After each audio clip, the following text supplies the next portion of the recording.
For today's video guys, magre-repair tayo ng Bluetooth speaker. Kimiso yung tatak niya.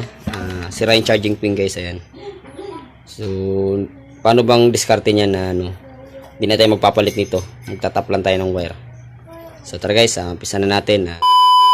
So, what's up guys? So, welcome sa aking YouTube channel and Facebook page, Astrobay TV. Today guys, magre-repair tayo ng Bluetooth speaker. So, sira yung charging pin. So, nakita nyo naman sa previous video. Sira yung charging pin. So, ano bang sikreto dyan guys na hindi na tayo magpapalit ng charging pin? Magtatap lang tayo ng wire.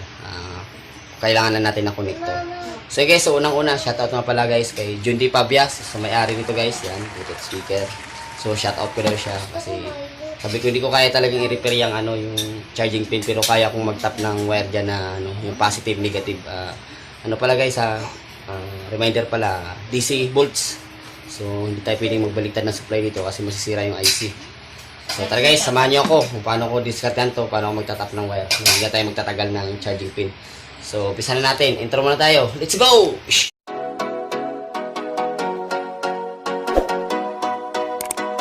So yun guys, so bubuksan muna natin to. So yun, sira yung charging pin niya guys. Ayan, napupud. So buksan muna natin. Pakita ko lang sa yung sekreto nito guys. Pwede naman to siyang irekta, kaya lang pangit pag rekta guys.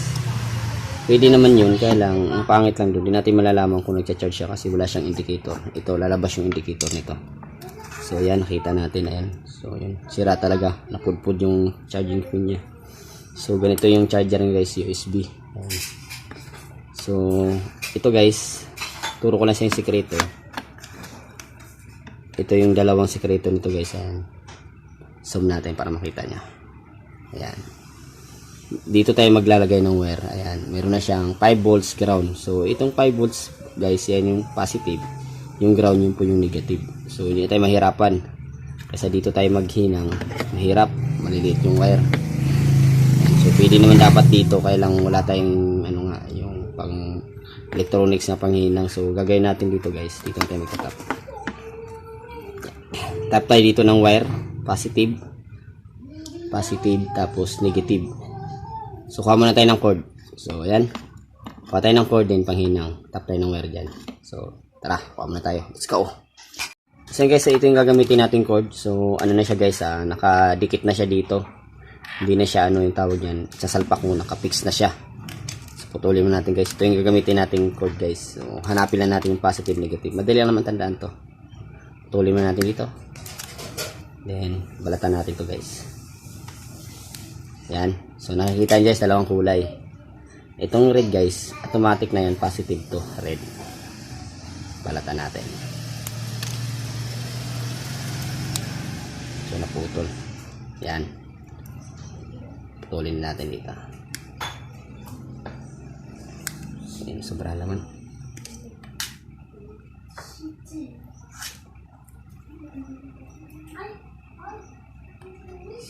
Yan.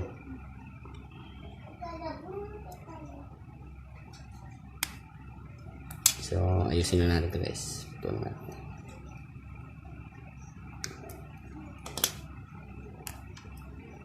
Yan. Balatan na natin ng konti ito. Ay, naputol na sobrang. Tigit lang. Yan, sorry. Ito pa, mahaba. Yan. Yan ang ano natin guys. Ito yung positive, ito yung negative, yung blue. Yun, so itatap natin dito guys. Ayan, nakikita niya. Zoom natin para makita niya.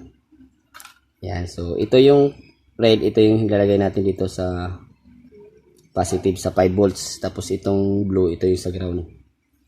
Tap natin dyan. So kuha mo tayo manghinang. So hindi ko napapakita sa inyo guys kung paano ko hinang kasi mahirap. Kasi lang kasi gawa ng yung natin. Papakita ko lang sa inyo na ikakabit ko itong dalawang wire na to dito. So tara, kuha tayo panghinang. Let's go. So guys, papakita pala natin yung cord natin. Ito yung gagamitin natin cord. Ito. So titingnan pala natin to kung may to. May supply. So gamit tayo adapter.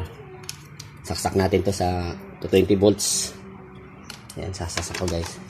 Tapos set natin yung tester natin kung may supply siyang pumupunta dito na 5 volts. Kasi nakalagay kasi dito 5 volts supply.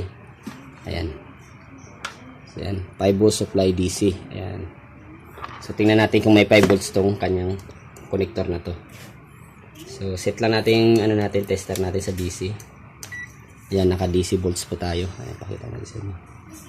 DC volts. So, tingnan natin kung meron tong yung red ay positive, ang blue ay negative. So, tingnan natin guys kung may supply. So, ayan, meron siya guys. Meron siyang 4.9 volts. Ayan. So, good yung cord natin. So, pwede natin itap doon. Ngayon guys, ano pala, turo ko lang sa inyo. Pag binaliktad pala natin itong test probe natin, magiging ano yung result niya, negative. Ayan, magiging negative yung labas niya. Ayan, negative. Pag binaliktad natin. Kaya sabi ko sa inyo, huwag tayo magbaliktad ng supply. Pag red, positive, black ay negative. Dito blue ang nakalagay. So, good yung cord natin. So, hinang na natin guys. Tara, let's go! So, guys, so, nakabit na natin. Ito yung 5 volts. Ito yung, ano, yung tawag yan ay... Ito yung positive, 5 volts, tapos yung ground. So, ang ginawa ko guys, kasi hindi tayo makapag-tap dyan. Kasi yung panghinangan natin ay ito 20 volts. Wala pa kasi tayong panghinang na ina-adjust lang yung, ano, init. Kaya yun, mahirap maghinang ng ganito. Kaya wala tayong gamit. So, ginawa ko guys, yung kanyang negative. So, nagtap ako dito sa kabila guys. Ayan. Ayan.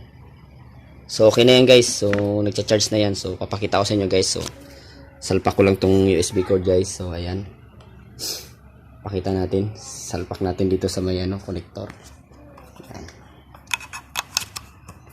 Ayan guys. So, may nakikita na tayong indicator light. Tandayin natin ilaw. Ayan. Ito ilaw. Ayan. So, nagcha-charge na siya guys. Okay na. So, ayan. Bunutin natin to guys. Wala yung charge niyan. Bunutin natin. Ayan. Okay na guys. So, ano lang guys. Make sure lang sa paglagay ng ganun guys. Gamit kayo ng tester. Kasi bawal siya mag ano. Yung mag-aagaw siya ng supply. So, titester mo siya. Mula dito. Lagyan natin lights. Tester mo yan dito. Ito yung kanyang negative. Tinester ko yan dito. Tapos yung positive niya dito sa kabila. Tester niyo rin ng continuity. Kung may ground siya. Pagka tinester mo yung ground niya at saka yung positive volt tapos nag-buzzer siya, ibig sabihin niyan guys, connected yung dalawang linya mo na sinusuplayan ng 5 volts. So, hindi pwede yun. So, mangyayari niyan, masisira yung IC. Ito, masisira yung mga IC kasi itong component na ganito, masailan to guys. Kailangan pag 5 volts DC, kailangan hindi magbabaliktad yung supply. So, ayan guys. So, okay na. So, ibabalik na natin sa kaha guys. Then, testing na natin. So, papakita ko lang muna sa inyo kung nagcha-charge pala siya. Pupunta tayo, kuha tayo dito ng ano. Titester natin dito mula dito sa battery pag nakasalpak ng charger kung nagsusupply yung battery niya. So, ayan guys. So, ano ko lang muna guys. Set up ko lang may camera. Tapos tester natin. Charge natin. Isasalpak natin yung kanyang connector. Then, ano natin. Tester natin dito kung papasok na voltahe. Ayan na guys. Let's go. Okay, so naka DC volts tayo. Ayan. So, palyado na rin kasi yung tester natin na mamatay-matay. Ayan, So, DC volts. Ayan. Take note guys, DC volts. So, tingnan natin. Isa-charge, sasalpak natin yung kanyang USB connector na nakatap. Kung meron siyang supply papunta sa battery. Ito yung battery niya guys. Ayan. Sasalpak na natin to. Ayan. Saksak natin guys. So, may lalabas na indicator red dyan. Ayan. So, may lumabas na indicator red. So, tingnan na natin. Testerin natin guys kung may mapasok na nagkakarga yung kanyang battery. Tingnan natin.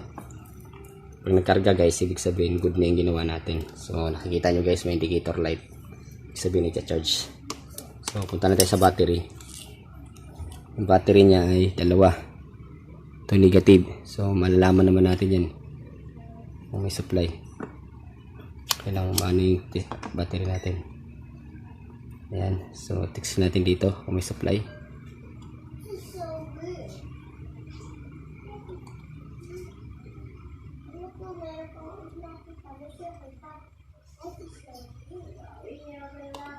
So, hindi nagkakarga. Uy, hindi pala battery. Ito pala yung battery guys. Sorry.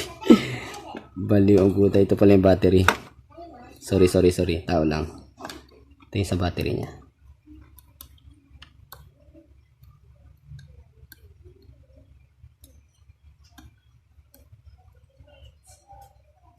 Ay, hindi ko pala nakakabit. So, kabit mo natin yung battery niya guys. Yung battery. Ito yung battery. Meron mo guys. Ayan, ito pala. Hirap mag-check. Ayan. Yung battery positive, negative. So, zoom in natin para makita nyo. Yan, tester natin. Kung nakakarga. So, hirap nang walang ano guys. Yan. Set natin, tester natin. Ayan, naka DC volts tayo. Ano na natin kung may supply na pumapasok. Tester muna natin. Ito positive, negative. Kung nagcha-charge siya. Ayan guys, so meron siyang 3 point ano, good na. Yan, nagkakarga, nagbibilang. So okay na yung ano natin guys, ginawa natin. So kaya symbol na natin. So let's go. Okay, so nagcha-charge na yung ginawa natin, yung nagtap tayo ng wire. Ayan, nagcha-charge na siya guys. Ayan, tugtog natin. Ayan. So hindi natin ano guys kasi tutorial lang naman to kung paano mag-ano pag sira yung charging pin. Ayan, sira yung charging pin. Ayan. So ayun na guys, so dito ko lang tapusin yung vlog ko. Sana may natutulong kayo. Subscribe as BTV. Bisa na natin. Let's go!